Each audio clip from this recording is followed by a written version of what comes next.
Stand for the Pledge of Allegiance. I pledge allegiance to the flag of the United States of America and to the republic for which it stands, one nation, under God, indivisible, with liberty and justice for all. May I have roll call, please?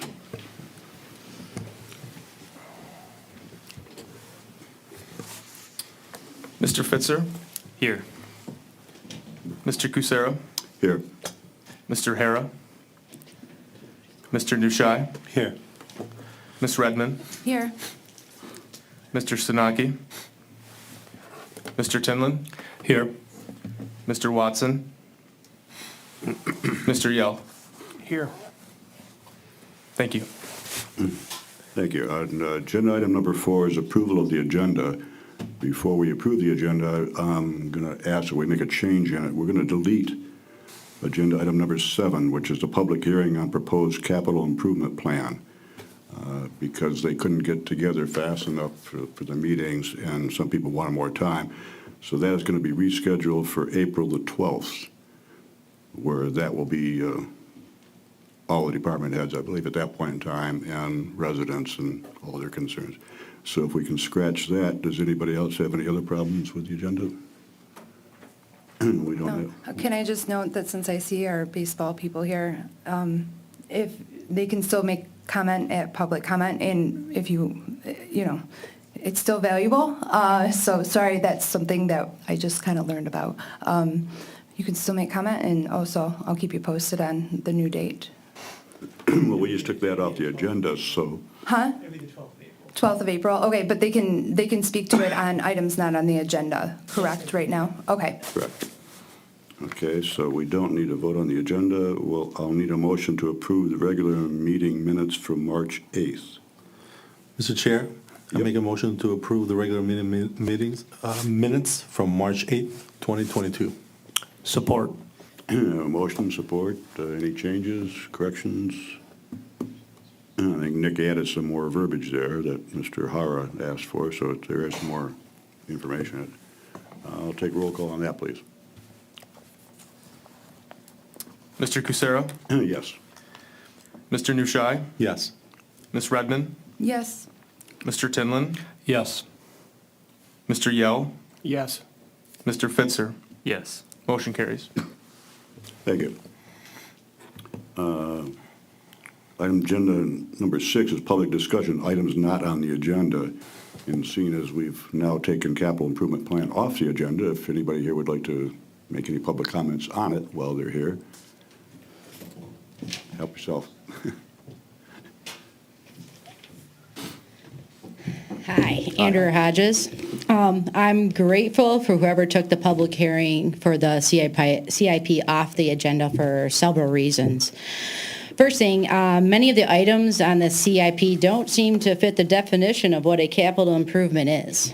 Many of the items listed should be in the operating budget, some addressed incrementally each year. As defined in the CIP document the city posted, items that go into the CIP should be major public infrastructure improvements or a long-term capital projects, which are non-recurring expenditures that tend to be large both in physical size and in cost.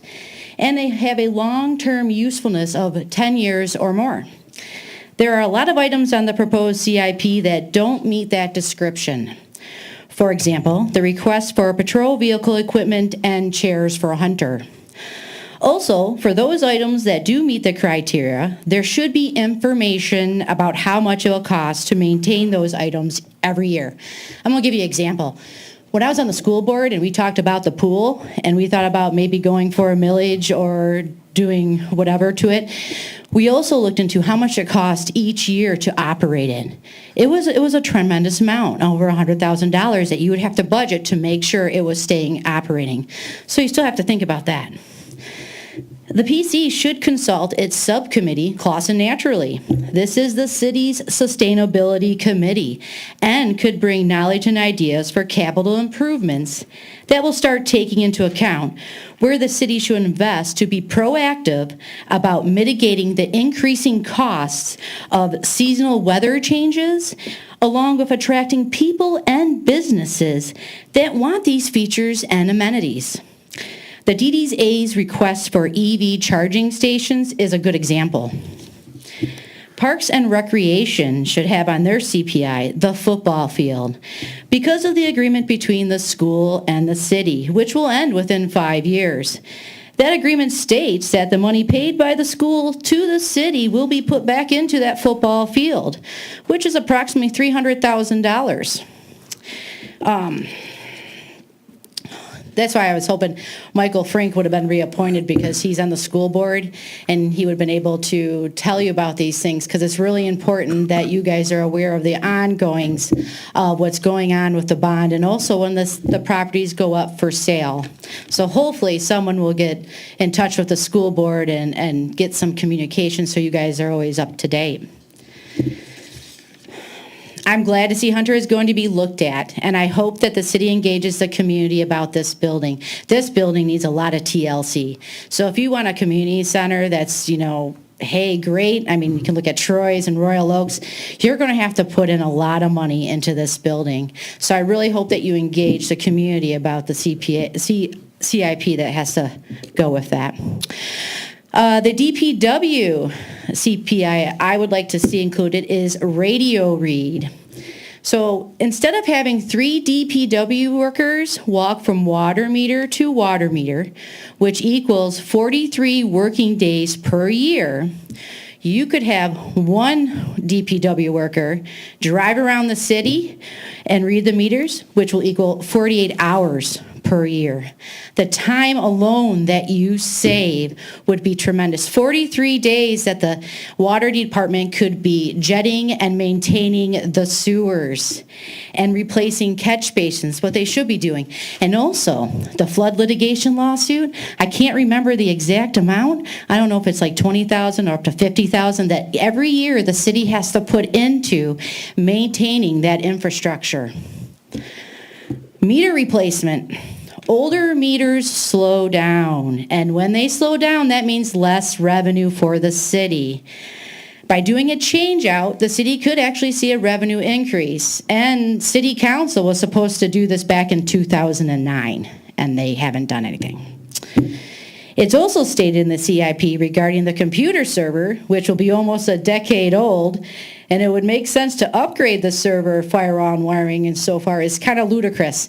I can't believe that the city has waited 10 years to do this. I mean, you guys could be attacked right now. You guys have no defenses. It's very important. Even in the audit that we just had, they referenced cybersecurity and how important it is. And they actually gave a couple recommendations. One of them is to have your backup off-site. And I wouldn't be surprised if you found the city's server sitting on the floor and the backup right next to it. One last thing, I hope administration does a better job at notifying the public about the CIP. There, for instance, put it on your website, put it on an electronic sign.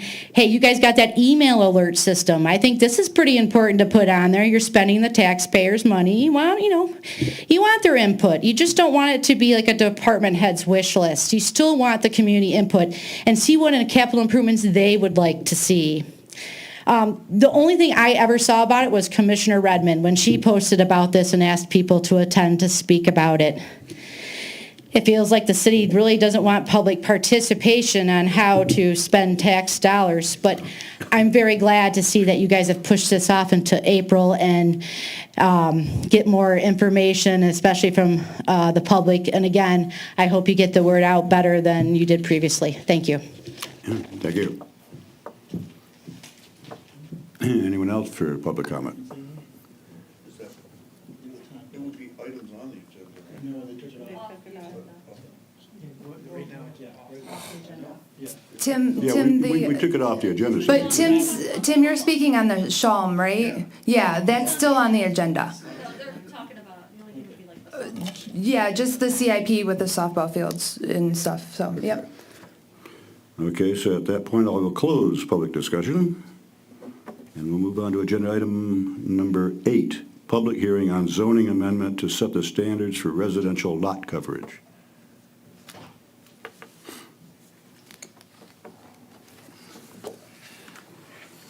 Which is our impervious surface coverage, I believe, right? Sorry, caught me taking notes. All right. So we set a public hearing on this last month. And I've got to get to the right page of my document here.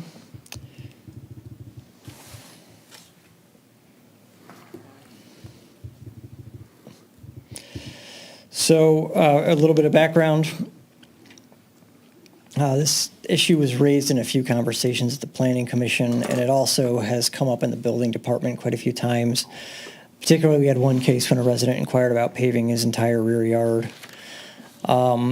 Broadly, the zoning ordinance doesn't have a governing standard for impervious surface coverage on a residential lot, and we were looking at creating one. So we have a standard for building coverage, and that's 35% of a lot. And what we've proposed here is a kind of sliding scale based on lot size, where we're capping the total amount of impervious surface coverage. That's buildings plus driveway and patios and other things. And on lots up to 5,500 square feet, which is your minimum lot size, but you have many lots that are non-conforming and are smaller than that, 70%, 5,501 feet to 8,000 square feet, 65%, and 8,001 square feet or greater is 55%. And we've also actually defined impervious surface, and we've slightly changed the definition of structure to note that structures doesn't include pavement on the ground for use by people, vehicles, and other permitted forms of transportation. And that was just cleaning up some ambiguity. And then we also have a little bit of an addition to the single-family dwelling standards, where we talk about the kind of reasoning behind this. Excessive impervious surface coverage can harm the aesthetic quality of neighborhoods, increase urban heat island effects, and impair the ability of land to absorb stormwater, contributing to flooding and erosion. In order to prevent these effects, impervious surface coverage of a residential lot shall be limited by sections, and I'm referring to the R1 and R2 districts where we've got the percentages that I just listed out, and then we've got 3 other standards. In a front yard or exterior side yard, paving shall be limited to a permitted stoop, porch, or patio, customary walkways, and a driveway. And in no case shall impervious surface coverage of a front yard exceed 50% of the area of the yard. Where a driveway traverses a side lot on an interior lot, typically you have like a driveway going down one side of the house. One of the 2 side yards on the lot may be paved, and that will be the driveway, provided the paved portion of the yard in question doesn't exceed 12 feet in width. And however, in no case shall both side yards be fully paved. So if you've got the driveway on one side, we're not paving the other side of the lot. And then areas impervious surface shall not direct water onto neighboring properties, which is, again, goes back to the flood mitigation purpose that I noted above. So that's what it does. And I guess if there are any questions, I'm happy to address them. Otherwise, we can go to the hearing. I'm assuming the calculations in here will be covered by the building department. If someone's going to put some pavement down, the building department gets involved and they do the formulation on it. Exactly, yeah. In the case of a site plan of a new building coming in, I would imagine that you, as our planners, would give us the details on that, right? The calculation of the amount of cement that they can and cannot have. Yep. Okay. I'm happy with it. Any questions for Joe on this?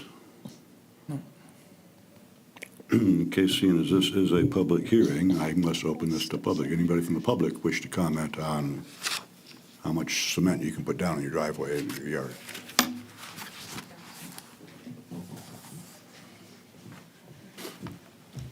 I'm all for the most green space, less cement.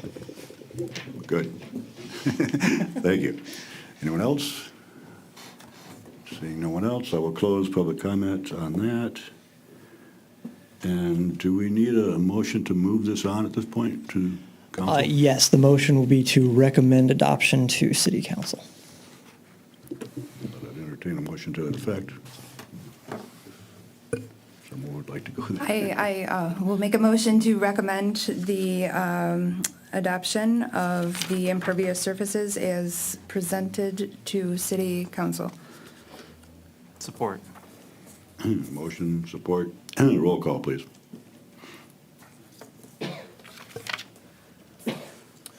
Mr. Tinlin? Yes. Mr. Yell? Yes. Mr. Fitzer? Yes. Mr. Cusero? Yes. Mr. Nushai? Yes. Ms. Redmond? Yes. Motion carries. Okay, so that moves on to city council. Thank you. We'll work on getting that on their agenda with the city manager. Thank you. Next, agenda item number 9 is a public hearing on the master plan update.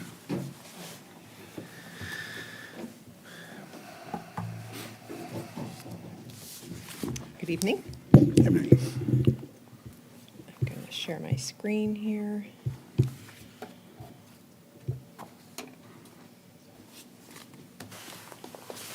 Okay.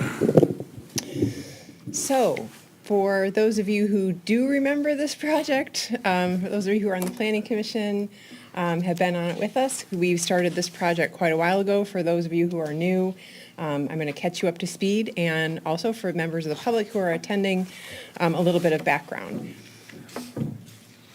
Assuming I can advance my slides here. There we go. So I want to take advantage of the opportunity for our newer planning commissioners and for the members of the public to just go over a little bit about what a master plan is and what the planning process is, and then a quick summary of our amendment that we've been working on. Then you'll have time for your public hearing, discussion amongst the planning commissioners, and adoption at the end. So a quick overview about what planning is. So planning is to help create our communities that offer better choices for where and how people live. It helps communities envision their future, finding the right balance of new development and essential services, environmental protection, and innovative change. So planning is a process. It's a process for coordinating the impacts that people and their activities have on the physical and social environment in which they live.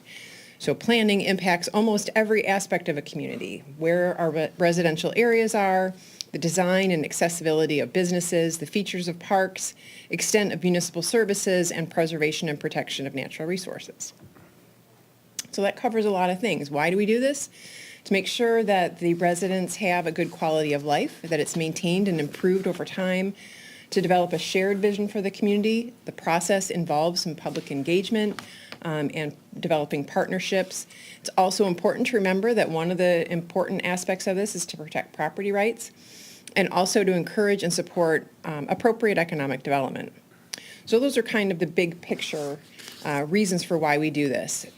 We are allowed to do this through 2 acts from the state of Michigan, the Michigan Planning Enabling Act, which creates the Planning Commission and requires master plans, and then it is tied with the Zoning Enabling Act, which allows us to create our zoning ordinances. So the Planning Commission, and our Planning Commission here, has the authority to create and adopt master plans, prepare capital improvement plans, which is another thing that we were going to talk about tonight, provide public improvement approvals, subdivision regulations and reviews, drafting and adopting zoning ordinances, rezonings, doing other kinds of development review, and also the Michigan Zoning Enabling Act allows for the Zoning Board of Appeals.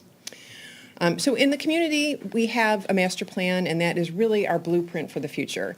It should be a fairly comprehensive document that looks at a variety of factors that affect the way we live and how we get around our community, from land use, transportation, infrastructure, natural resources, housing, economic development, agriculture in some communities, and other key elements.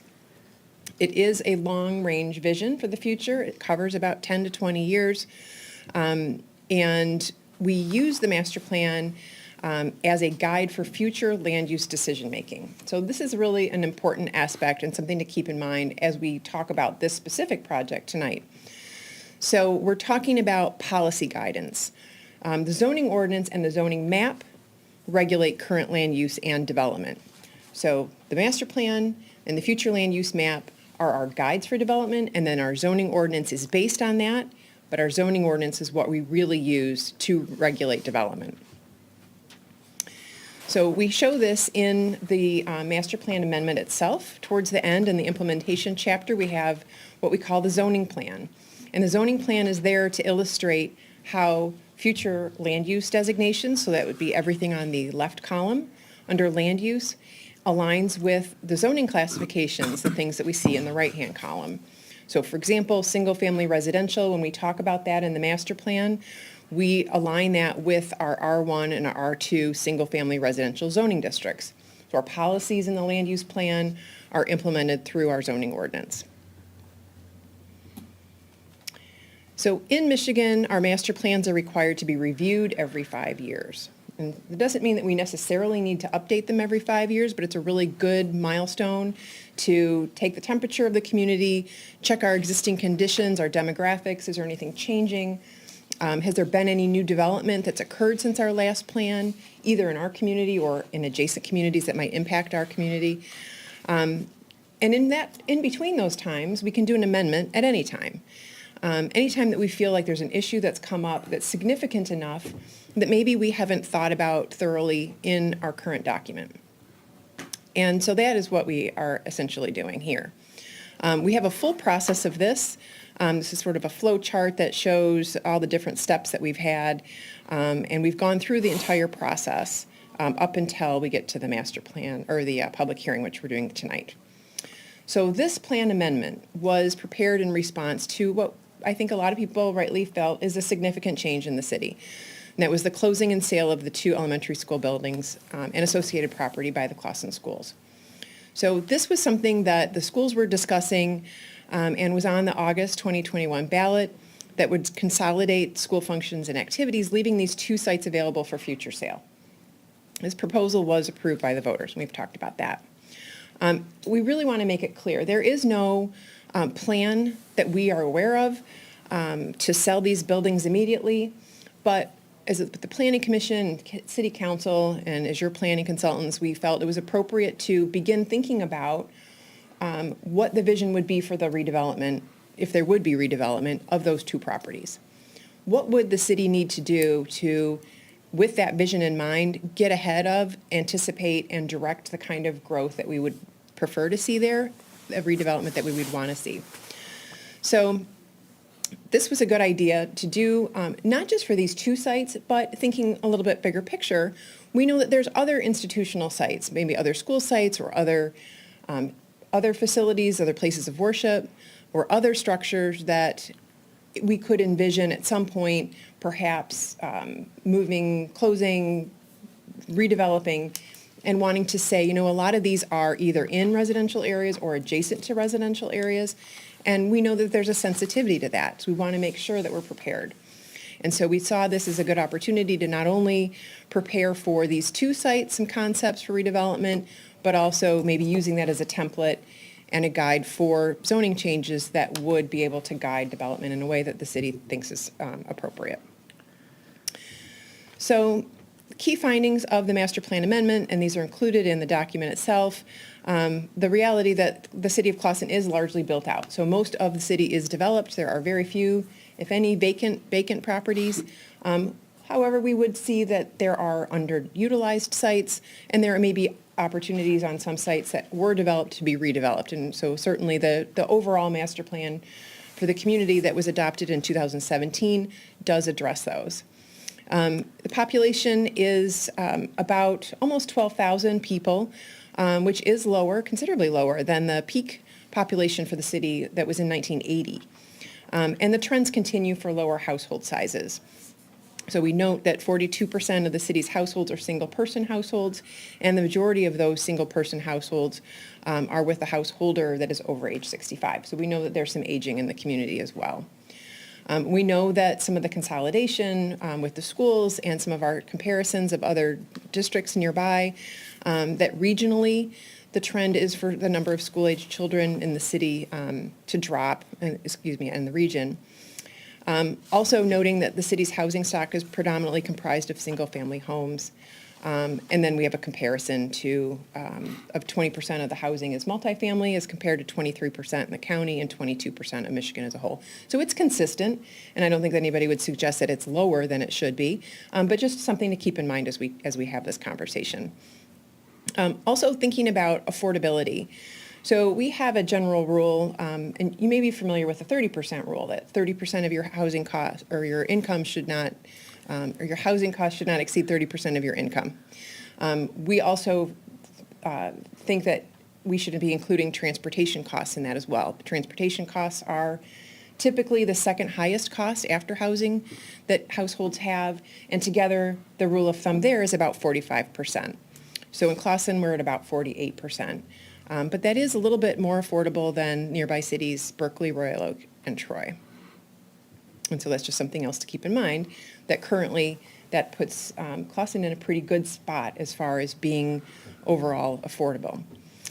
In the 2017 master plan, there were all the goals we kind of took a look at as the Planning Commission as we started this project back in at least a year ago. I think it was December of 2020 that we started looking at it. With two goals in particular that we felt were relevant for this particular view of these sites. And those were Goal 3 related to preserve, protect, and enhance the residential character of Clawson's neighborhood. And then Goal 7, minimize overuse and reliance upon private access drives and parking lots, promote green space, and minimize environmental impact. So essentially housing and sustainability, we thought, were the two that seemed most relevant to this conversation. And so taking a look at those objectives and keeping that in mind. We did have some public input. We had some focus groups. We met with some realtors. We also had an open house last June, and we had about 30 people that came to that. We've also had this information up on the city's website since June. When we had the open house, we had some of the information from the open house on the city website and gave people an opportunity, if they couldn't make the open house in person, to check it out online. And then the final document as a draft has been released for review by the city in November and has been up on the city's website since that time. Some of the input were that people really like the small town feel of Clawson, that from our conversations with the realtors, we found that younger families are using Clawson as maybe more of a transitional community, but that empty nesters often return after having maybe moved away for some time. People commented on housing types, and as we had the conversation with Planning Commission back in the fall, late summer and fall, different kinds of housing.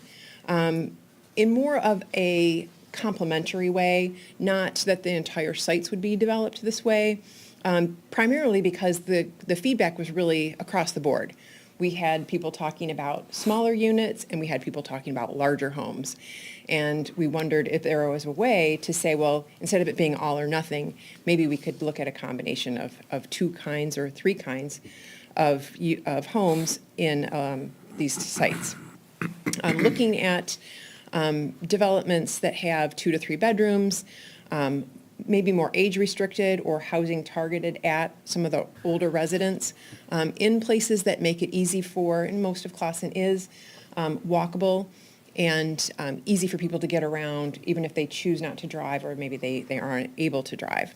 And then with smaller and studio type units for older residents, also a need for larger homes for families. So we know these two kind of opposite ends of the spectrum almost, but really kind of pointing to Clawson, I think, striving to still be a family community and a community for all ages, which I think is really good. Rather than like significant row housing or small apartment buildings, people talked about maybe something smaller like duplex units, triplex units, or other smaller type of housing.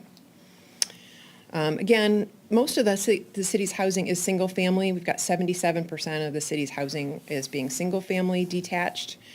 And then we have some of the other statistics here. What I wanted to focus on were really that missing middle housing, which really kind of gets to the kind of housing that people described when they talked about something that was smaller in scale. This graphic is really, I think, a good one in illustrating sort of the two ends of the spectrum, from detached single-family homes to more of your mid-rise apartment buildings. And I think when a lot of communities over the years have talked about the alternative to single-family detached homes, they talked about apartments. And over the last probably 50 years, that type of housing, which was a duplex or a triplex or a quadplex, small townhomes, courtyard apartments, that kind of got lost. You'll see a lot of those in older communities. Maybe they were on a corner or anchoring different intersections. It's referred to as missing middle housing because of that, because it's been a type that really has been not seen and not constructed. It's making a resurgence as people want to find opportunities to add alternative housing types, but not these big, huge structures of apartments after apartments. When we get to the future land use map, so this would be our guide for how we make our land use decisions, really no changes to the future land use map. Everything that was single-family residential remains single-family residential.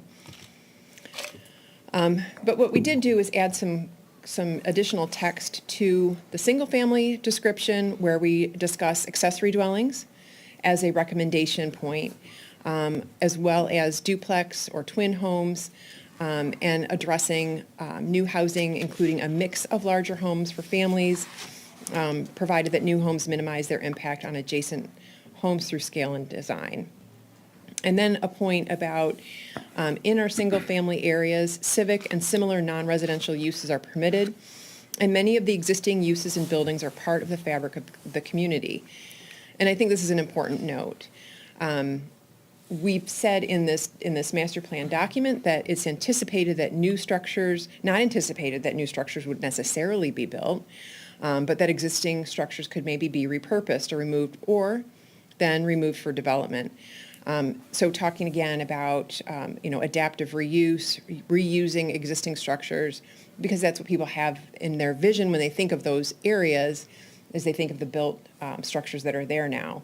And is there a way to encourage that? So this is a way to add that into the guidance for the future, talking about our policy going forward.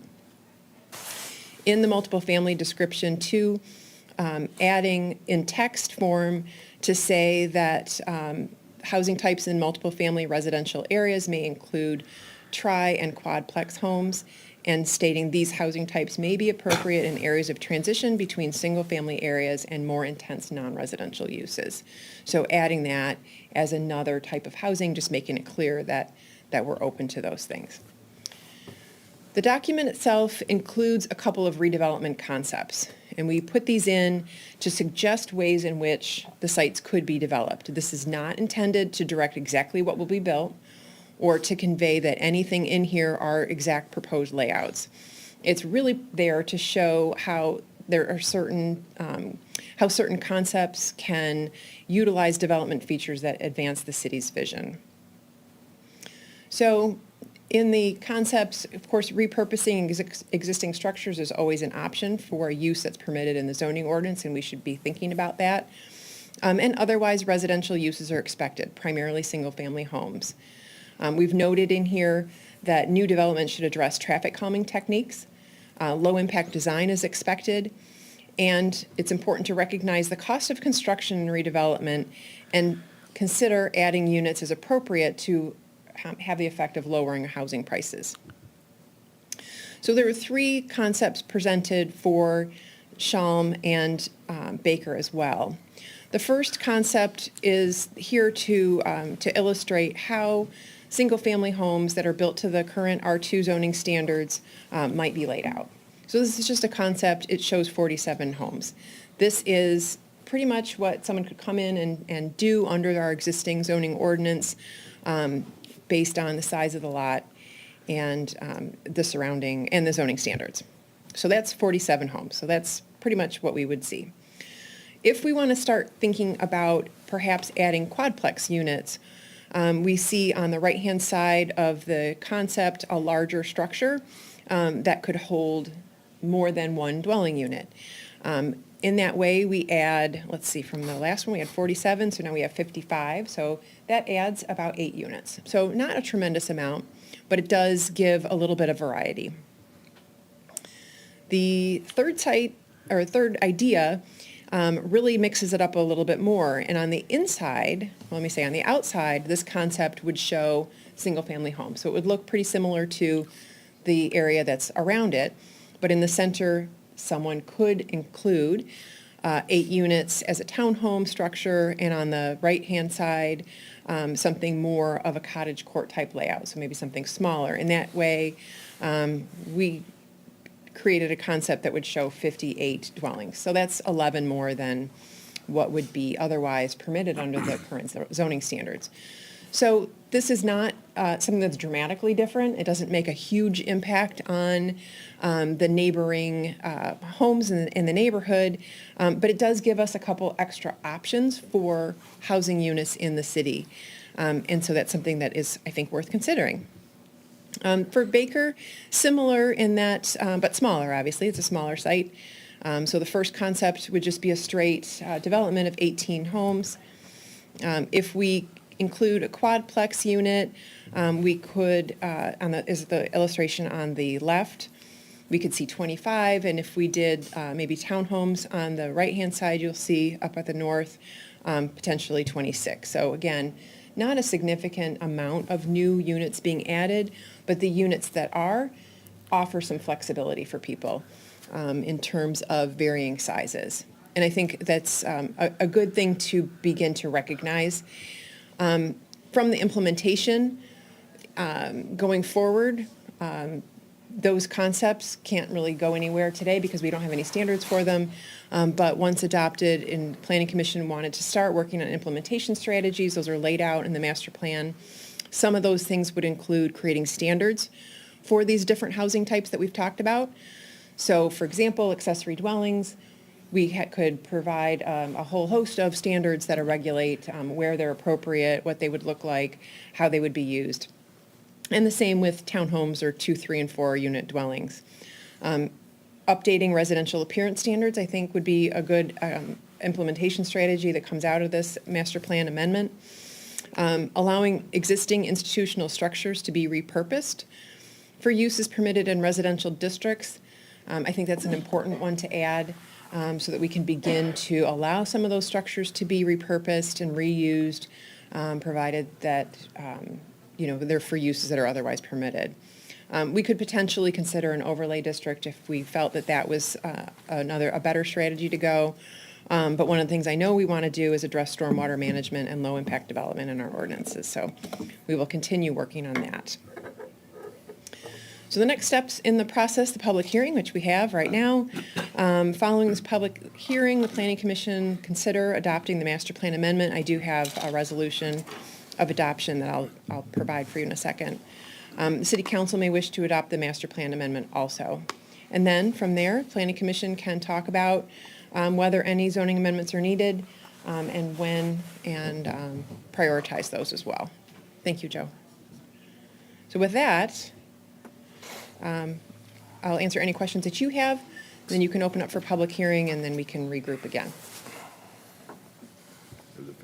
Questions? Has anyone talked about a timeline for the sale of these properties? No, we heard it was There's nothing on the table, no one's, not to our knowledge. At this point. And as of last summer, when the bond proposal passed in August, it was unknown.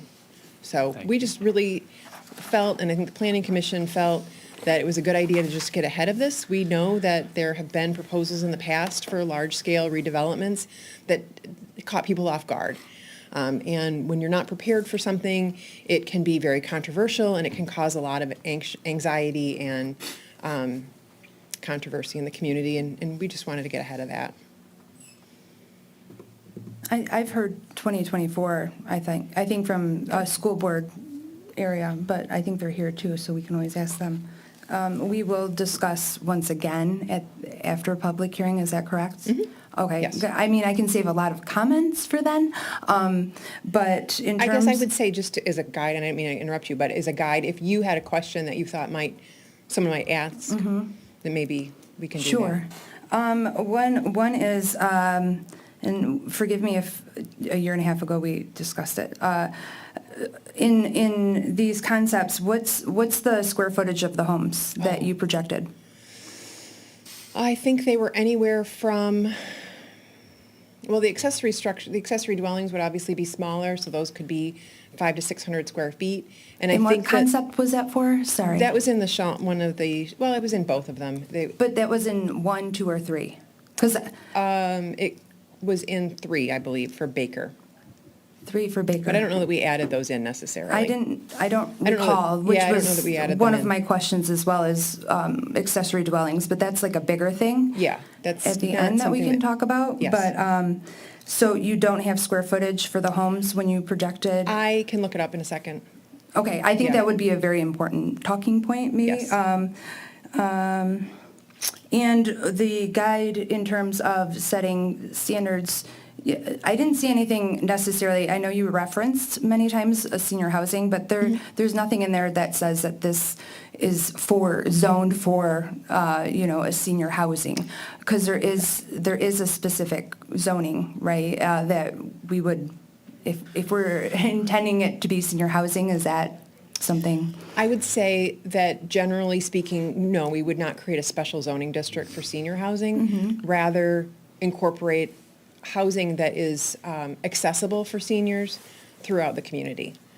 So it wouldn't be priced as senior housing either then? It would just be something that's accessible to seniors? At this point, but that's something that, is a future implementation item if the city wanted to pursue that specifically, maybe in conjunction with the school board. That could be something that could be done.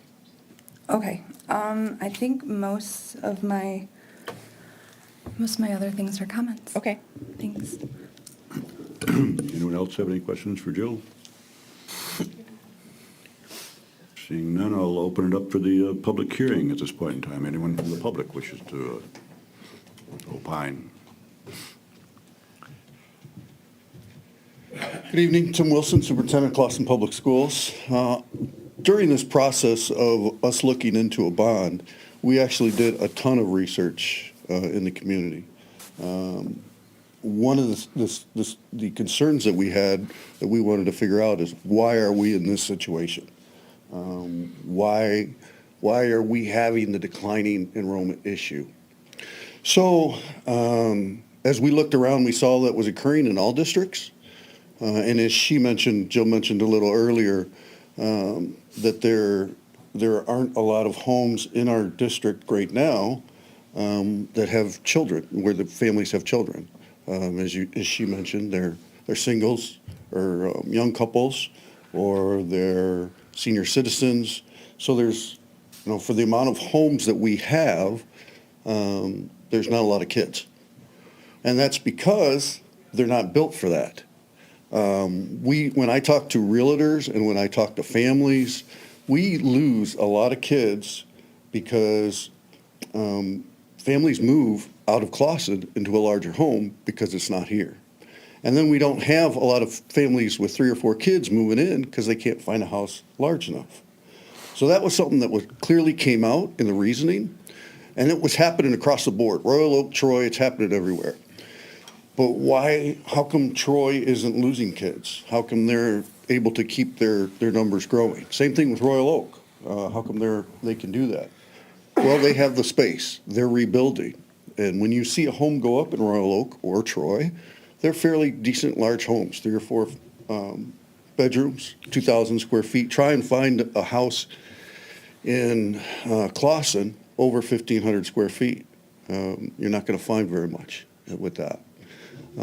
So that's part of the problem, that when families are looking, she said that it's more affordable to live in Clawson. It's because the homes are smaller. And so when families with 3 or 4 kids are looking for a home, you're not going to find that in Clawson. So they're going to Troy, they're going to Royal Oak, they're going somewhere where those are already built, or they're building them. We also did a lot of research. Once we knew what the problem was, we saw, okay, that trend is probably going to continue because, as she mentioned, there's not a lot of room to build. So we're not going to see a lot of 3 and 4 bedroom homes go up. So that's why we consolidated. That's why we're moving everything to one campus, because we're just not going to be able to support those 5 buildings moving forward. So we knew that was going to be an issue. So we knew those properties were going to go up for sale at some point. So we had a lot of community input on our millage. And one of the biggest questions that came up is, what are you going to do with these properties? What's going to happen? What are you going to build there? What's interesting is with all this going on, all these meetings we had a lot of public forums, we had a lot of meetings. Jill never contacted me, not one phone call. What did you get from your research? What did you find out? There is a timeline on the sale of those properties. Never asked me about that. That's why she doesn't know, never reached out. And you would think with all the research that we did that she would want to do that. So I'm kind of surprised that didn't occur. Disappointed that didn't occur, because we had more than, over a year we promoted this thing and had all kinds of input from the community. And I can tell you very, very clearly what they're looking for. And it's different at Shawm and it's different at Baker as far as the responses that we got. I also came, at that time, I was a resident. So I came to that open house. And I came with what I wanted to share of what I found from my research with our families. And when I started to share that, I was told, no, that's not a good idea. And that was the 3 and 4 bedroom homes. That we should be doing these other smaller things. This is what they wanted. And I thought it was an open house for us to come and share. And I basically got lectured when I was there on, what should happen. So it wasn't, in my opinion, that wasn't really an open house and getting people's feedback. I was told, and it was all set up on what should be there, their ideas, and they basically were trying to sell me on that rather than listen to what I thought should happen. So that was kind of disappointing as well. But in regard to what people are looking for, the people at Shawm made it very clear, who live right by it, that they would like to see larger single-family homes, or at least nice single-family homes going in there. They don't want apartments. They, what she brought up about the 500 or 600 square feet, how is that going to help our community? I don't get that. We've got all kinds of smaller homes. If you're a single person, if you're a couple, if you've got one child, we've got all kinds of places for you. But if you've got 3 or 4 kids, or even 2 or 3, and you want a little larger home, you got to go to Troy. You got to go to Royal Oak, because we don't have it. And these are the properties that something like that could happen. We also had a research firm come in and take a look at the properties and recommend to us what they thought would be best. Not only what would be best for the community, but what would also be best for our schools. And they both came out the same. At the Shawm property, those should be larger single-family homes. That's what we need. That's what our community needs. That's what our district needs. That's what our school district needs as well. We need families. We need homes where we can have 2, 3, 4, 5 kids, and it could be a substantial home. And that's a great place for it, right across from the park. And that's what we told people. It was also, when we looked at the plan, it was single-family homes. So we told them, when we were going for this millage, there's going to be single-family homes there. That's what's going to happen. And it's 8 acres right there at Shawm. There's a lot of homes that can go in there. I wish I knew the number. She said 47. It depends. I can't remember what the research firm came up with.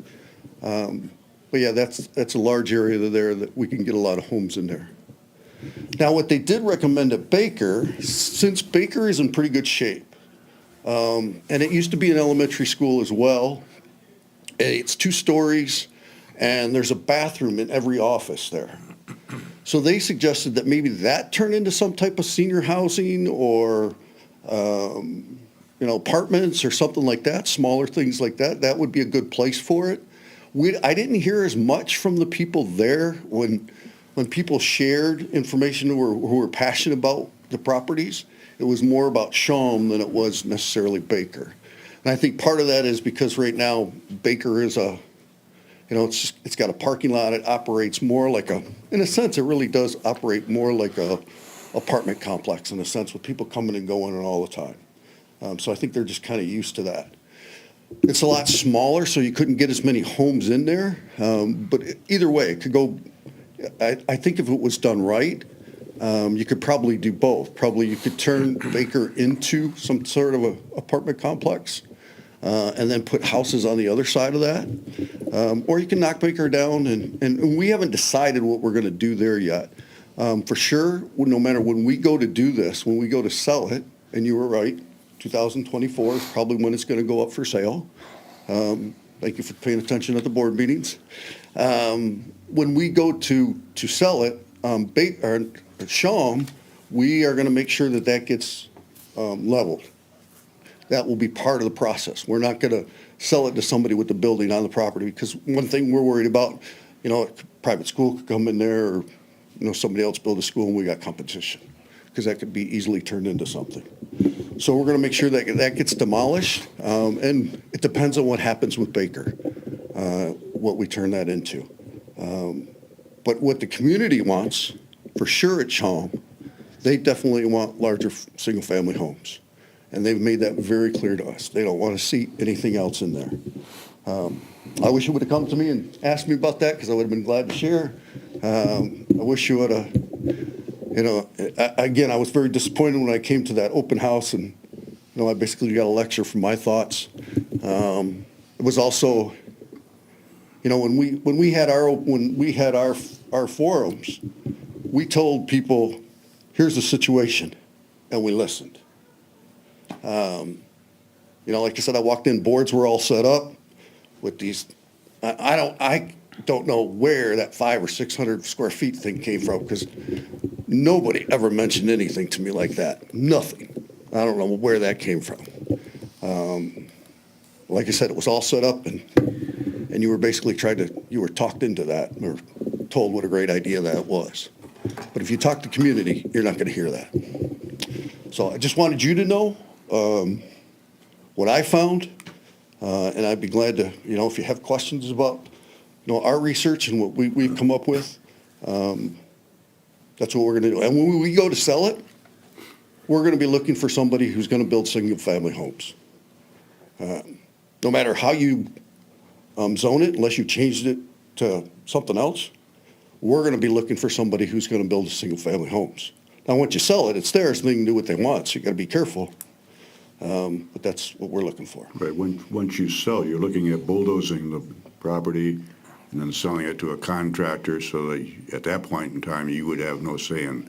Correct. But your plan is to sell the entire thing to one contractor to deal with, or does the school want to get in the real estate business and sublots? No, we're not. Yes, we'll use somebody to do that, and I would assume, in talking with the research firm that did the work for us, we would be looking for somebody who would buy both, but not necessarily. Yeah. Shawm is the one that's worth the most, obviously, just because there's so much land there. It's a great spot because it's right across from the city park. I mean, those are going to be prime. And every time you see a house get built now, how big is it? They're big, and they're selling like that. Everything's selling in Clawson. But the only way families are going to come in if they have somewhere to move into, and right now they don't. So. Okay, thank you. I actually have a question, if that's okay. First, thank you for coming and speaking. Sure. I knew that you had a wealth of knowledge on being able to speak to the millage, and it automatically, hand in hand, we invested in our community with that millage. And just to say, our community is nothing without our schools, so thank you. There's been a couple things floating around about the baseball diamonds on Baker and Shawm. Was there plans to hand the Baker field over to the city, or is that something that? There's been no talk of that and no plans. Doesn't mean we're totally against it. I guess we haven't got that far. We just know when we're. That's this one right here. That's her idea.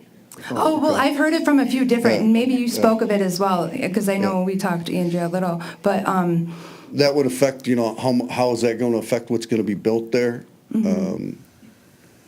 So and did you guys do research into like losing that athletic space in terms of the two fields, one being at Shulman, one being at Baker, and how that would be offset and, spread amongst the other fields in terms of planning and stuff? that will be, that is a concern because the city uses all of our fields. Yeah. And they use them quite heavily.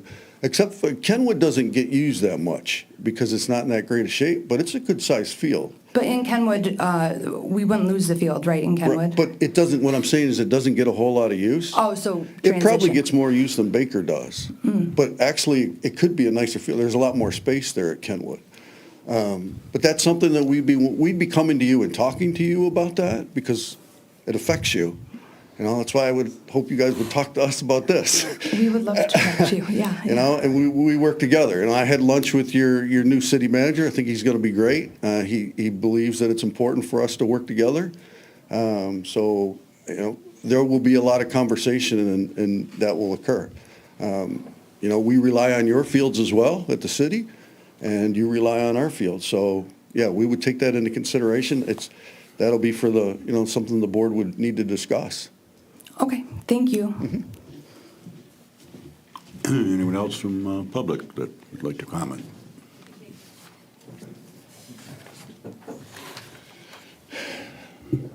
I know, just like city council, you need my address and name and address, or? Yeah, just give us your name. Michael Frank, 1333 North Selfridge, here in Clausen. I'm the vice president of the school board. I'm also a former member of the planning commission, 2 meetings, but former member of the planning commission. This is a great example of why the city charter highly recommends a representative from the education community on the planning commission, which currently there is none.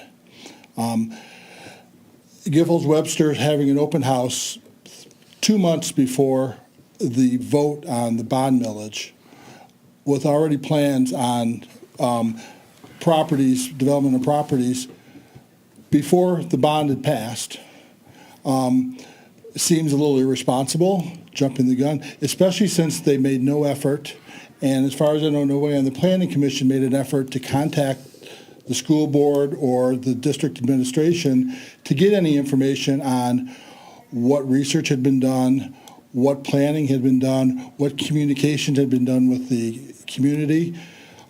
We had many community forums. We had a large group of people from the community, from businesses, parents, non-parents, invited people from the city to work on the committee for the planning. And during those planning phases, everything about the reuse of the property was for larger single-family homes to help the city grow with more kids and to help enrich the school district as we're making these moves to improve the school district. This information was available, it was there, and we were willing to share, but at June of last summer, we were focused on a vote that was coming in 2 months. That was where our focus was. We weren't worried about someone coming in and saying, hey, let's put apartments or quad duplexes on these properties, because nothing had been approved yet. The voters voted on the bond. The information they had received during the bond were the proposals for larger single-family homes on these properties. That's what the voters voted yes on. So zoning these areas for multifamily homes is not listening to the voters. Excuse me, what did the voters vote on? One more time? All the proposals shown to the voters for the bond and the utilization of the land showed reusing the Shalom and Baker sites for single-family homes. No, they When didn't. we saw that. We voted to Yeah, consolidate. but We didn't vote for what the land is going to be used for. the information we showed and provided to the people in the presentations from, You said and what our people research voted. Okay, showed that information. I apologize. I didn't want to Yeah. interrupt, but Yeah, just, it's okay. I'm fine with that, because that was what we had. Our presentations from our architecture and construction manager firms showed that information. They showed multiple proposals for those in their presentations that were shared with the community, were those two areas being used for single-family homes. That was what was in the presentations provided to the community, and the information shared by the school district for the bond. So, and as Tim said, the feedback we received from the residents is very different from what we're hearing from Giffords-Webster on what they're saying the feedback was. The people wanted single-family homes. They wanted larger ones, nicer ones, so we can get families in here. And where I live, house across the street, I've been here for 20 years. I'm on the fourth family. The first three, as soon as they had a child, they moved to a bigger house in a bigger city. Currently, I have some people who have fallen in love with Clawson. They have 2 kids, and they're struggling to decide whether to stay or not at this point. That's a story in this community.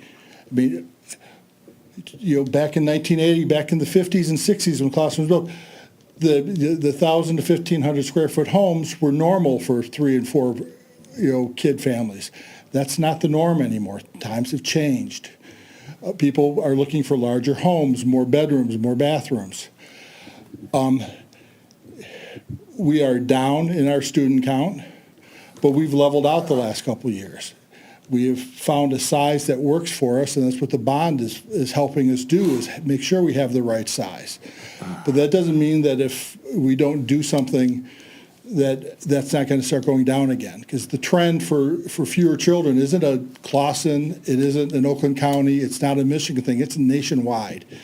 The trend is for smaller families, fewer children, and schools across the country are fighting for kids.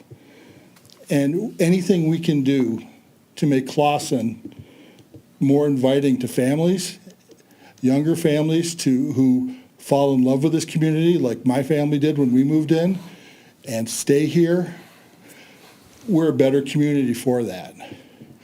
So I ask you to maybe pause on approving this, do some research, reach out, and let us share the information we have and the research we did with you so you can see the picture that our experts painted for us, see maybe a little different view as to what's going on, so we can make sure these properties are developed in the best way for the city of Clawson long-term. I didn't move here to be in a community where, in 20 years, 50% of the community is going to be retirees. I like being in a community with families and with kids and with schools. That's why I'm on the school board. Kids matter. They're our future. And Clawson, as a community, is a great place, I think, to raise children. And we need to encourage that. So, I ask you to please reconsider approving this or modifying it before you approve it. Because, people have good intent, say, oh yeah, we're not going to let, approve plans for apartments on these lots, or just because we zoned it that way. But times change, people on this commission change, ideas change, and having that possibility there could be a negative influence on a planning commission in the future. Nobody can guarantee who's going to be sitting in the 9 seats up here when that time comes. So please take your time and reconsider whether or not it's a good idea to approve multi-type zoning, multifamily zoning in these areas. Okay, thank you. Thank you. Anyone else? Hi, Uncle Greg, how are you? Hi. So I'm not going to yell at you or anything. Obviously, we're all very passionate about Clawson, right? I mean, as are you. Thank you all for sitting on this. I mean, nobody wants to spend their night over and over, arguing about things. So I did go to that same open house, and I did talk to Jill. And one of the things I had said was, you guys are kind of putting the cart before the horse. We don't even know where real estate's going to be. We don't know who's going to want to buy these properties. Obviously, as a district, we want single-family homes because we want kids to come in. One of the complaints and things that we hear constantly is, do you know that 1/3 of our district is school of choice? And that's why we consolidated. Everyone's like, are you going to be able to fit all these kids? Well, obviously, we'll take less school of choice kids as we get more Clausen kids to fill those spaces. If we don't build some more homes and the population keeps dwindling down, we're going to have more school of choice kids coming in because we don't have enough kids here to educate. So these are things to think about. Like, you want to have these small communities. Look at, I'm a property manager in Ferndale, and they recently leveled 2 schools, put up beautiful new subdivisions. These houses are 2,000 square feet, 4-bedroom, 2-bath houses. They're building new schools now because they had an influx of families move into their community. They listened, and they're rebuilding. So, yeah, were people upset that they knocked down buildings and now they have to actually build new schools? You're gonna have people on both sides. So I get what you guys are doing here. I appreciate everything that you guys are doing, and I understand. But I was told by Jill that this was the time for the city to decide what it wanted to do, which the city should be also listening to the community of what it wants to do. And one thing I would really love to see is us working together again. We don't have to have a board member sitting on your planning, but maybe consider like inviting a liaison. Invite them to come and talk with you, just so that you guys know what's going on. I'm more than happy to come, reach out to me. I've got 2 more years, 2.5 more years on the board, so I'm happy to fill you in, or we've got many other members. We don't have to have a seat here, but just hear us, listen to us. That's all I'm looking for. All right? Thanks, guys. Thank you. Thank you. Anyone else for public comment? Good evening. Good evening. Ted Werner, 700 block of Shenandoah. I've been a resident of Clausen for 57 years. Lived in 3 homes, one on Bywood, one on Kenilworth, and one on Shenandoah. As our family grew, we moved to bigger homes. I live with 3 giant kids. One's playing football at a university, 2 played basketball here at Clausen, and the homes are tight. We bump into each other all the time. So, I forgot to mention, I'm also the treasurer of the school board. So here as representative of the school board, one of the things that we did discuss and that what we sold to the city was single-family homes. We voted on our bond to consolidate the school district, but part of the planning and part of the development, I was also on the facility committee, and I was part of the steering committee, that we had so many meetings, open formats, that we discussed this with the people. And Tim talked about this. The overwhelming response from the residents was they wanted single-family homes. I live on Shenandoah. I don't want apartments in that area. We got a lot of apartments. I'm going to put my other hat on. I'm a property manager and a property owner. I've developed 70,000 apartments. I've done high-rises in downtown Chicago, in St. Louis, and then also single-family homes here in Michigan. So I've done a very vast array of what needs to be done. In Clausen, what people are looking for are larger homes. And to build the studios, which are great in cities like Chicago and St. Louis, we've got so much product here that is so small, we don't need that. We need a product that's going to bring families that are going to stay. And that's why we keep stressing the larger homes. That's what we developed, working with our consultant, dealing with Robinson Brothers as a developer. They said emphatically that what's needed on these sites is larger single-family homes.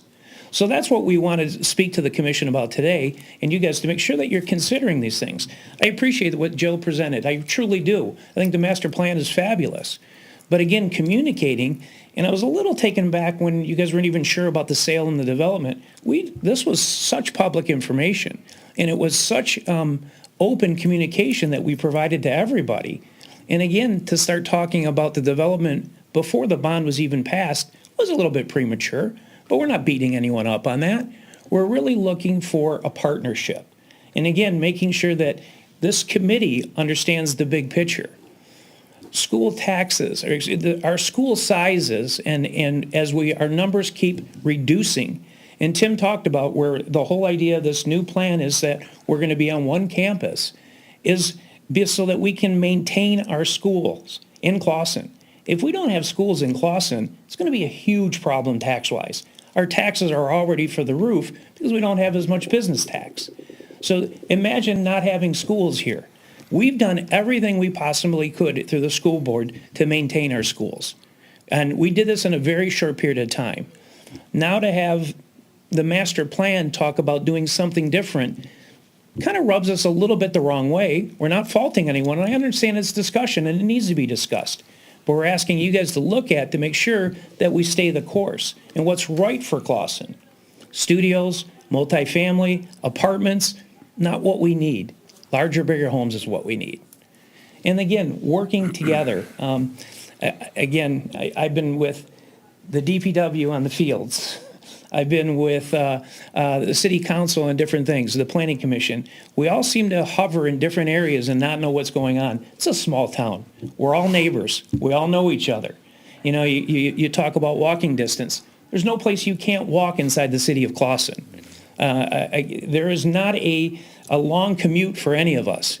So the goal here for all of us, everyone sitting on that side of the table, everyone on this side of the table, is what's best for Clawson.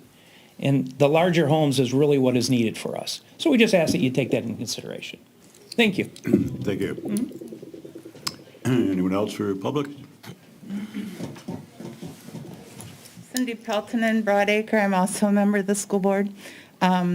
I don't have anything to do with what happened in the past as far as this meeting because I was just recently appointed. But one thing I did have a question about was the demographics that you had mentioned about the majority of people being over age 65. I had just a couple years ago for a grad school assignment had done some pretty in-depth research, and I was wondering what your sources are because that's not what my research showed.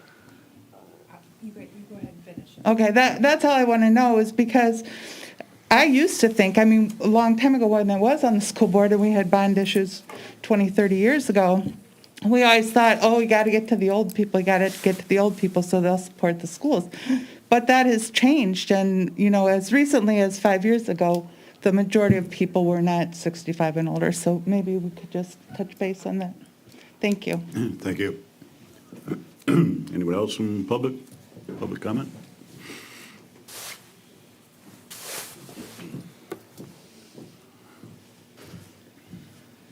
So I'm pretty regular. I don't hold any school board positions. I'm just a resident. Scott Hansen, 817 North Selfridge.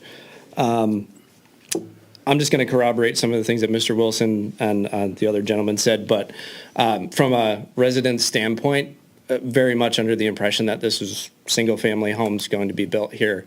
From the open houses to conversations had with neighbors, that was the understanding going into and voting for the proposal. So my concern really is what happens in between the lines, not what the intended proposals are, but if we're rezoning or proposing rezoning, what precedent does that set for other areas of Clawson? If we're talking about rezoning for the area that's R2 right now, or where Shalom would be, I'm just concerned about what that would mean for the single-family homes that are across the street in that area. I have my daughter goes to Shalom now. I was looking forward to my son being able to go to Shalom. He's not going to be able to, but what I would just like to see is single-family homes there. That's the way to stimulate the economy. Here, Detroit, that's what everybody's trying to do, is build single-family homes. I don't have a lot of public community service experience here, but I work in mortgage, and a lot of what mortgage companies are doing, along with real estate companies, everybody's trying to get people into these single-family homes because bringing families to areas, that's what stimulates the economy. I'm sure that's what everybody wants to do around here too. My question would be for Giffords-Webster would be, from the quadplex units from the 55 and on up option, like what does that zoning look like? Is it going to stay R2? Is it going to change to something different? The square footage of the 500 to 600 or 500, 600 square foot accessory dwellings, that's super concerning. Again, reading in between the lines, that could mean trailers, that could mean, tiny homes, whatever people want to interpret it as. And even something as simple as the park constituting non-residential. Some of the verbiage in the proposal or in the plan, kind of opens up, those larger buildings to be built up against non-residential. So just being a voice of the community, I guess, very much under the impression that this was going to be single-family homes, not to mention, and regardless of what ends up being done, but the roads are going to get destroyed around our area. They're already absolutely horrendous. If you've ever driven up West Selfridge to North Selfridge, it's just horrendous. So I don't know what capital improvement is going to be allocated to the roads, if that's even a possibility, but just something I wanted to bring up. But absolutely no apartments, no short-term rentals, accessory buildings, super concerning from a just resident standpoint. So along with everybody else, I'll just ask everybody to put in the due diligence, reconsider, make sure that we're weighing out all the options, and that's all I can do. Okay, thank you. Thank you. Anyone else in public? We've been to everyone. I will now close public. Do any of the board members have questions to ask for Jill, or Is or that do you what I want make comments, or to, do could you want- address some of the questions that were Sure, thrown your way I'd be there? happy to. First, I'm really pleased that the members from the school board and the superintendent were able to come to the public hearing. We do appreciate their input. We did back in June. We were happy to see them at the open house, and we were quite honestly surprised that we didn't see more or hear more from them between then and now, as we've certainly had a lot of opportunities. We've had several public meetings. We've had information posted on the city's website. But this happens frequently as we're going through the master plan process, that we get to the public hearing and now it becomes like, oh, I guess we really need to put our input in now. So we're really glad to hear that. I think it's really important to understand that the school may suggest or promote that these are single-family. It's intended for large single-family homes. But as soon as the properties are sold, they do become private property. And private property owners have the ability to seek a different kind of project should they choose to do so. That's what this project was about, was to say, from the city's perspective, when we look at private investment or private development, what do we want to see here? And clearly, what we heard from everybody and what is in the document is single-family residential. There is not a proposal to rezone anything. The redevelopment concepts do not include apartments. They include apartment buildings. They may include units that are non-traditional single-family homes in the format of perhaps the quadplex, which was shown in the second redevelopment concept. However, the overwhelming majority of the redevelopment concept was for single-family detached homes. So I hope that that's clear. And I was trying to be clear in the presentation and in the document about that, but I see that perhaps I was not as clear as I had hoped to be. That all of the redevelopment concepts are predominantly single-family homes. And as I said, we did have folks from the school board and people that I spoke with, and we also had other people that weren't affiliated with the schools that came and had other input. And so that was when I said earlier that our public input really did spread the range from smaller units for older residents to larger homes for families. And these redevelopment concepts were an effort to illustrate ways in which we might blend all of those things together in a site. The only way that we would do that is through amendments to the ordinance that might permit that in limited instances. Certainly, maintaining the character of the existing communities and being mindful of the surrounding areas and the context of redevelopment will continue to be important.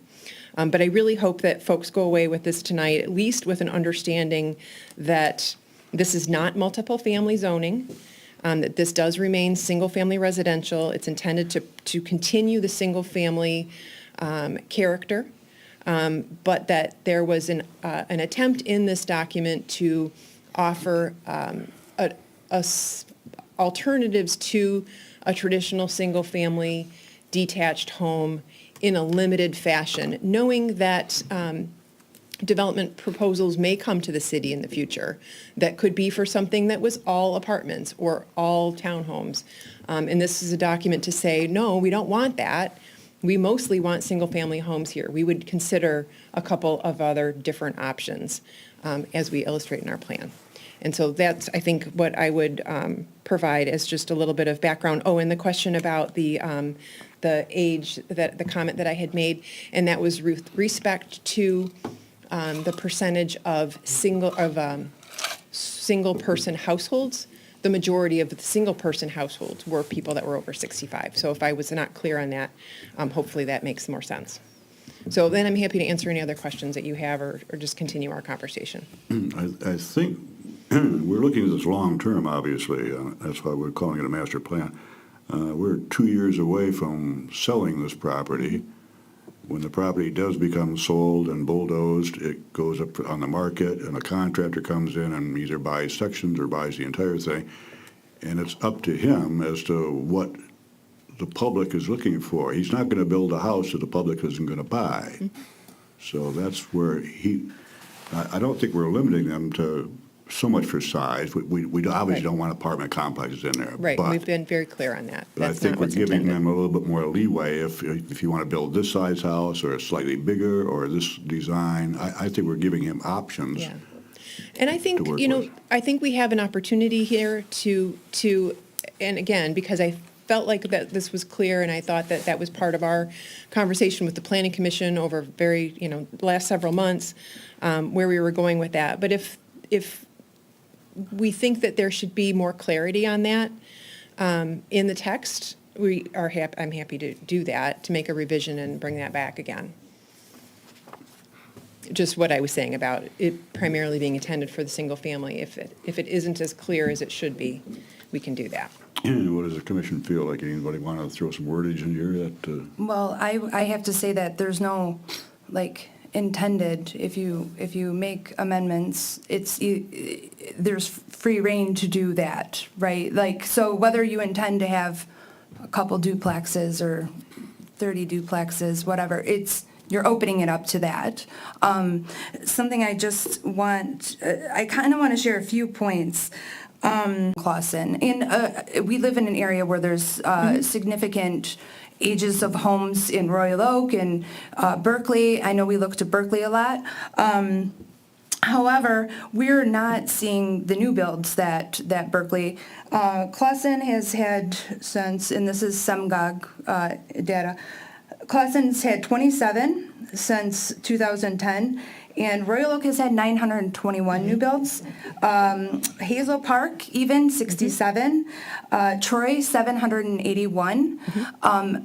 It's my firm belief that we only have certain opportunities to really add those types of homes into our community. And you guys already know how I kind of feel about this from past votes. But I just kind of want to reiterate the importance of let's see, let me just go through here. Multifamily, you stated that multifamily represents 6 to 7% of total permits, and I'm not sure where that data is from because Clausen has had 76 out of the total 138 since 2000. So we're at 55% multifamily. In terms of construction, new construction and permits. That wasn't the data that I was, from the screen or from the document? Yeah, from the screen, because the data I have from SEMGOG 2000. That was referring to the total number of housing units? In the United States of America? No, in Clausen, but not permits. You said permits. Well, it was in one of your, I'm not saying necessarily what you spoke, but what was in our documents. It said 6 to 7, multifamily represents 6 to 7% of total permits. But Clausen has had, since 2000, 55% of ours has been alternative housing in terms of multifamily, attached condos, and it says other. And then, 62 single-family homes since 2000. Let's see. You also referenced the household income. I wanted to make a point and say that there's, and I guess I may have misunderstood what the point was to referencing the median household income as if we couldn't necessarily afford a new build house because it was referenced on how much it might be for a new build. But, you know, the new builds that have sold in Clawson sell really fast. I have data on it if you'd like to. I can happily send it to you. But those have an average day on market of, I think, 20 days, whereas in Berkeley, you know, I forget the exact number, 32 days, which 12 days is a huge difference in this market. So there is a desire and a need, and I do think that it's not something that Clawson can't handle in terms of a market. That's not in what was terms of implied. That was just there to yeah, provide maybe background like I said, maybe I misunderstood it. But Yeah. in terms of the price point of the, you know, the Right, new builds, and we didn't get into that at all, the price point. $391,000. You know, when I pulled up the data on how many homes were sold and what their days on market were in terms of homes at $391,000 or more, there was no trouble selling those homes in Clawson. absolutely true. So I Yep. want to make sure that that was pointed to. Only 19% have children in Clawson, which I believe Tim spoke of earlier. That's kind of common in a lot of communities right now as we have an aging population. There were a couple of comments that I did receive that maybe are public comment, but I kind of wanted to share. Do I need to share the name of the person, or how should I go about that? Do you want me to share their name in the short? Yes. Okay, so this is from Glenn Shepard.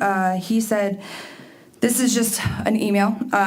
Keep green space for Baker and Shum without reducing the development viability for new homes. Keep either the Baker field or Shum field, or redevelop the fields at Grant. If we have to give up both, the school diamonds, maybe keep Schoenfield, but give up Baker in order to keep the trees on the north side of Baker. Homes will be proposed at Baker and Shum need to be maximize lot size to allow for sizable homes for growing families.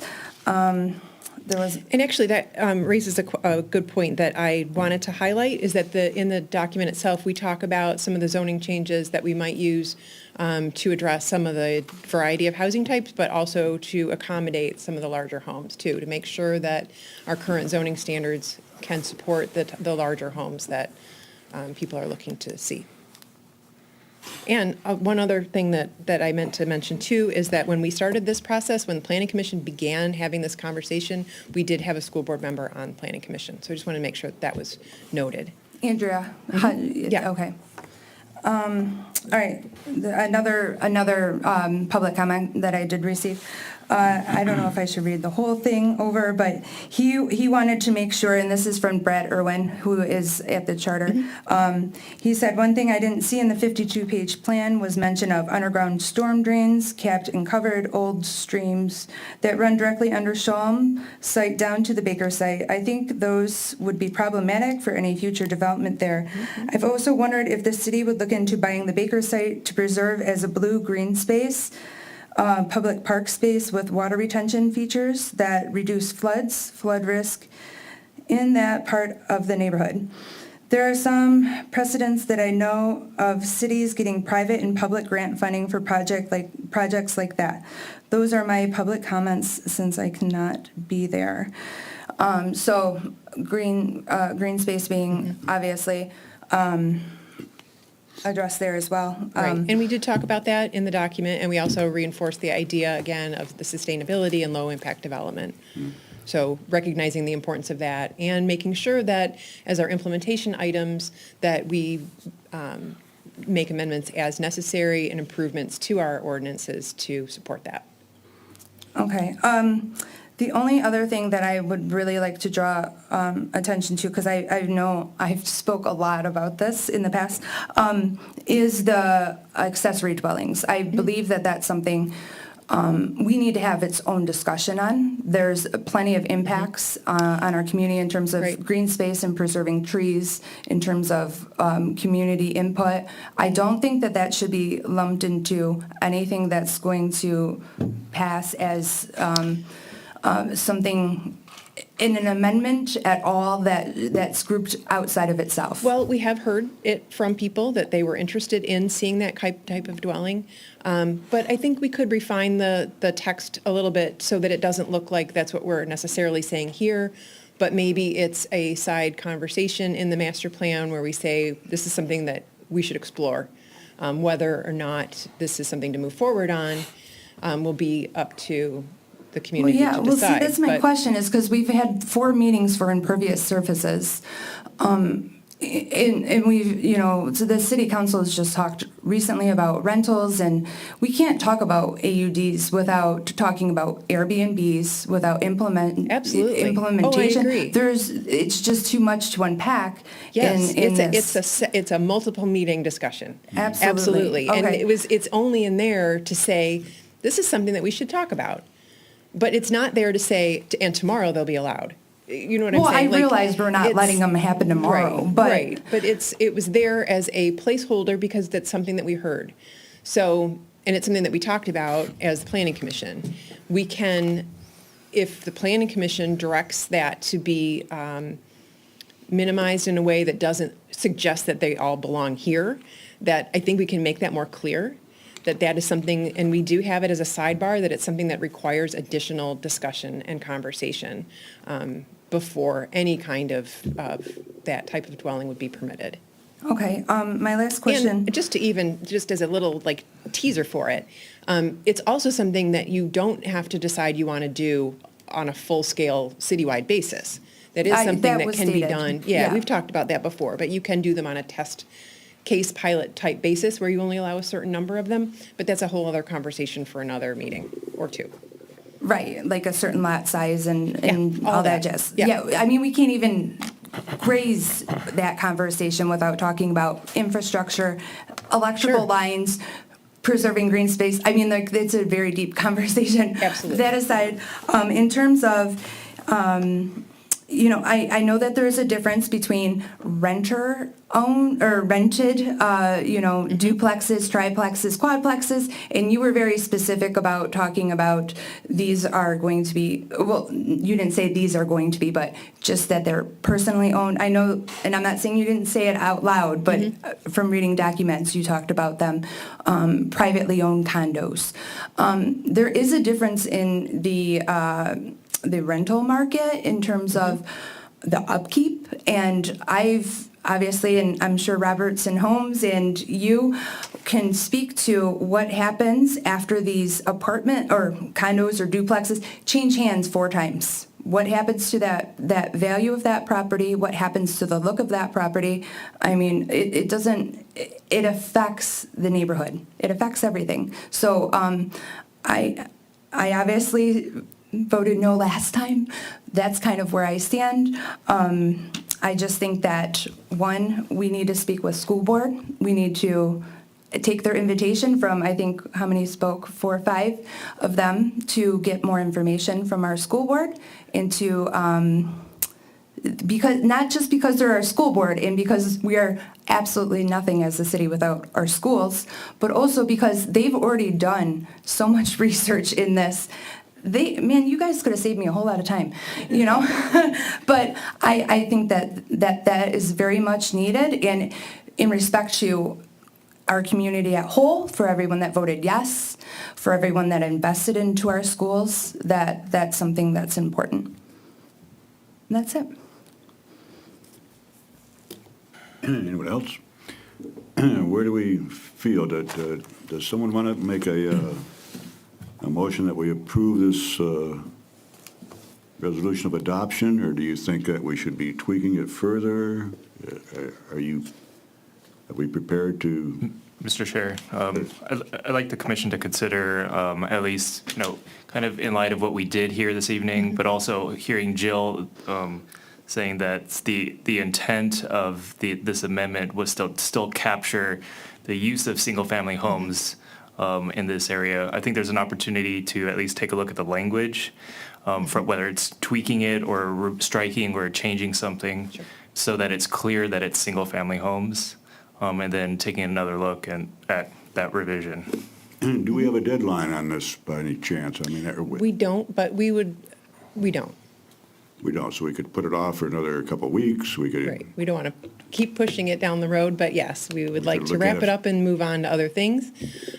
So Can I I think ask we what can the, certainly. what the timeline initiative behind that is, since Well, we didn't even know when it was being December. sold? We started in December of 2020, and as a master plan amendment, I think we had anticipated this would have been done at the end of 2021. So, Okay, well- so for our standpoint and for yours, continued forward movement on it is desirable. To stop and regroup and do a lot of work over again, I think would be counterproductive. But I do think that we're able to make some of the clarifications based on the comments that we heard tonight and bring a document back to you next month. That'd be my preference. I'd like to do that. I don't know that I'd want it brought back on our next meeting on the 12th, because No. that's going to be a very busy night It will that be. night. So, Is that, Yes. so are you stating that you, and I don't know if that was that a motion? Was that a full motion? It wasn't a formal motion. Okay, so are you stating that you don't see us moving forward in terms of teaming up with school board and getting more information and feedback from them before The rejoining? school board is more than welcome to submit anything that they would like to share. Not an open conversation, though, versus like having them come and present any type of Is there, information. well, I guess I would maybe ask for it to be a more directed conversation. So what additional information are you looking for as a planning commission?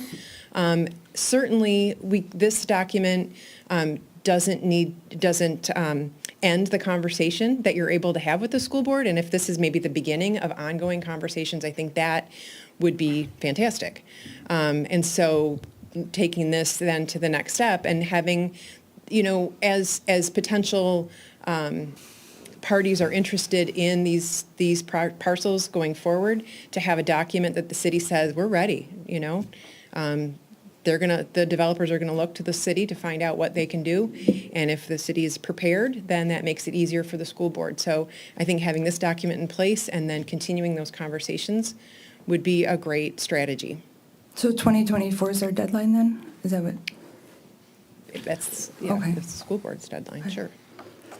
But I think it's fair to keep in mind too that there may be, we don't know if there's other properties that might transition in this similar way. And so I don't know that we necessarily want to wait just on the school board for these two specific sites, but to be thinking about this strategy going forward for other sites that might come available. This exact wording, zoning strategy, you mean? Because We're are you talking about applying this single-family to? residential Yeah. and the ability to have a zoning ordinance that supports those different housing types that are still considered to be single-family residential with respect to accommodations for larger homes and accommodations for maybe smaller homes. Well, that was the thing. You said it was, multifamily is supposed to be a transition into a residential. Right, and what we're talking about is not multiple family residential. Well, a quadplex is technically multifamily. A quadplex is technically a multi-unit building, but I don't think that anybody would consider a fourplex necessarily all by itself a multiple-family residential I can development. tell you a few that consider it multifamily, that sell them based on that multifamily income revenue. Correct.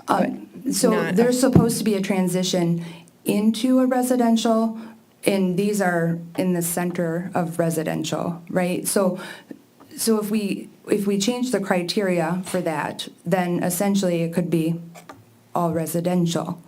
Like, do you get where I'm going with that? No, I'm sorry, I don't. Well, so the way that in quadplexes, you define them as multi-unit? Is that what you said? I said we're not proposing that these sites become exclusively multiple-family Nobody said residential. that. We're Nobody talking said that. about them being single-family residential, but potentially allowing some non-traditional units in them. I realize, look, that can't be the zoning language, though. That's not our zoning language. I know you're softening things, I get it, but But we're not writing zoning language right now. Right now, we're talking you're about. talking about amending our master plan to allow for these types of uses in a residential area, correct? In specific areas within larger single-family areas. And But you're saying that we should do this with the thought in mind that other things might come in front of us that this might apply to. So if it's not going to apply to all of residential, then I'm a little confused by the motivation to like get this taken care of so that we can have this as a standard for anything that's might be coming down our pipeline. Like that was something you good referenced. planning anticipates a change in use. And when we have larger institutional type uses in a community that could transition into being available for private development, it's good to have in mind what you would envision for those sites to look like in the future. That not for block by block throughout the whole city, but in areas where we see maybe an entire block that could be redeveloped, that what does that look like? That we say, well, the majority of that should be single-family residential. But if there's a couple, non-traditional or multiplex, quadplex units that are anchors to that development, then that might be acceptable. But it's not to say that the whole thing is intended to be that. Do you know how many multi-units we've brought in between Roth and Rochester? I think it's about and 87. 87.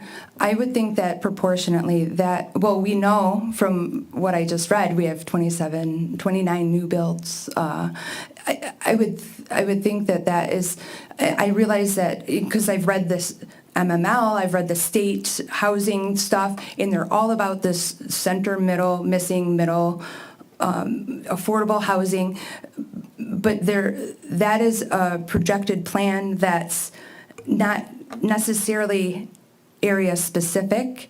So I think that applying that to something that might already be more dense and populated with that many multifamilies might not be a side-by-side perfect comparison.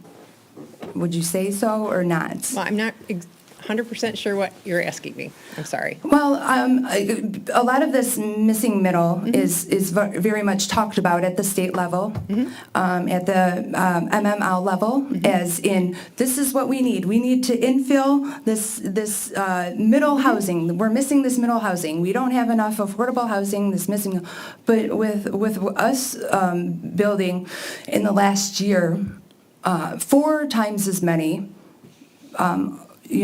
Efficiency units, 1-2 bedroom units, as we did a single family home, I would think that idea of that missing middle that is coming at us strong might not be side-by-side comparison to the overall picture of Michigan. Right, and that's why this plan is predominantly detached single-family residential with a couple of those other housing types included in there as options.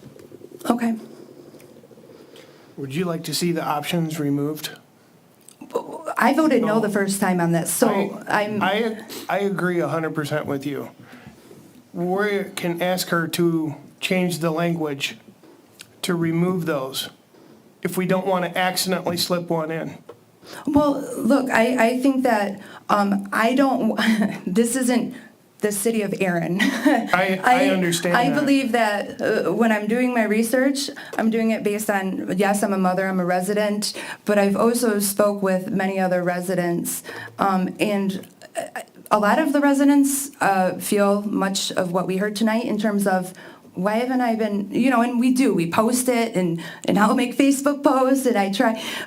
Sometimes life is just busy, and I just don't think that this is representative of, 1, keeping the character of our residential, or 2, what our city has clearly stated multiple times. So, if you want to make a motion, I would 100% support you. If other members on this committee are feeling like they would like more information, I probably won't change my mind, but that's just me. I can see like two options here at this point. Either someone makes the motion that we accept and we adopt this master plan amendment, which I don't have a real strong I feeling don't for think that we yet. should do that tonight. Or we send our planner off to the woods again and return with the same thing. I'm saying not at the next meeting because it's going to be too busy. So it's going to put it back a month at this point in time. But That's fine. maybe bring it back to us with more teeth in it or less teeth in it, however you want to Okay. tweak it out. I think you got the examples of All right. what people are looking for. And if there are any other feedback, May we solicit their studies that they have made? absolutely. If they Please. would like to send that, we would be happy to receive it. Can I kind of amend that, I guess? Yeah, to kind of get an idea of maybe if you got this specific square foot size of homes, number of bedrooms, because as you stated in your report, and I found as well, we only have 12% of our homes are above 3 bedrooms in Clawson. So I don't know if you guys got that specific, but we would love that information as well, I think. That's our missing middle, I think, in Clawson, but that's just me. To our planners, please. To the planners? Yes, please. Aaron, your question never got answered about what size those 47 homes would be. Yeah, I think she's going to get back to me on that, Yeah, right? I will have to get back to you. Yeah. Thank you. In the picture, I know those were just, Right. they don't No, I look- will. Yeah, We do have it. I just didn't have it with me, so I'm sorry. thank you. We all happy? We're happy. Thank you. Thanks. Thank you. I'll move on to agenda item number 10 then, other business.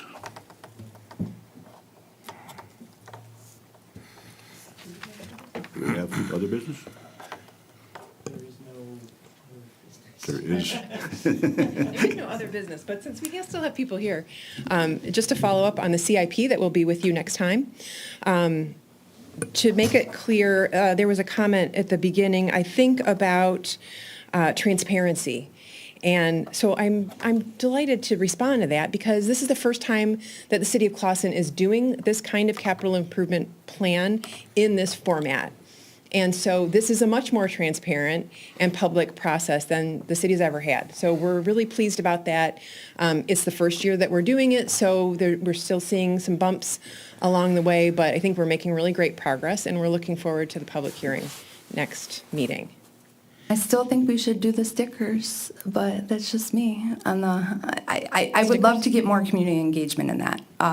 We talked last time about having stickers where it's very interactive and people are able to kind of follow Right. what they're Yeah, feeling and I strong know about. that we have, that's certainly something that we can do going forward. This year, it was more about, working through the process and making sure that we've established that people have a good understanding of how it works, especially at the staff level, because this is the first time we've gone through it. So once we have a good handle on that, I certainly think that there's opportunities to do more public engagement in the future. The CIP is somewhat time sensitive, isn't it? It's really get into intended to the- help with the budget process for council, and they need that at the end of April, so. Yeah, so I figured they're under some pressure to get that. Yeah, Okay, thank Good. you. and I see Nothing Joan else? is up there, so. Anyone else have anything for other business? Seeing none, planners report? That was the planners report. Okay. Staff report and training opportunities. Yes, Hi, Jo. I sent an email to you all tonight regarding Citizen Planner. And I'm, out of the people here today, how many have taken the Citizen Planner? Okay, so I sent information out. It is really suggested that you all take a look at that. Jill and Joe do training as throughout the year and as part of Redevelopment Ready. We do have training scheduled, but Citizen Planner is really recommended. So take a look at it. We do have money in the budget.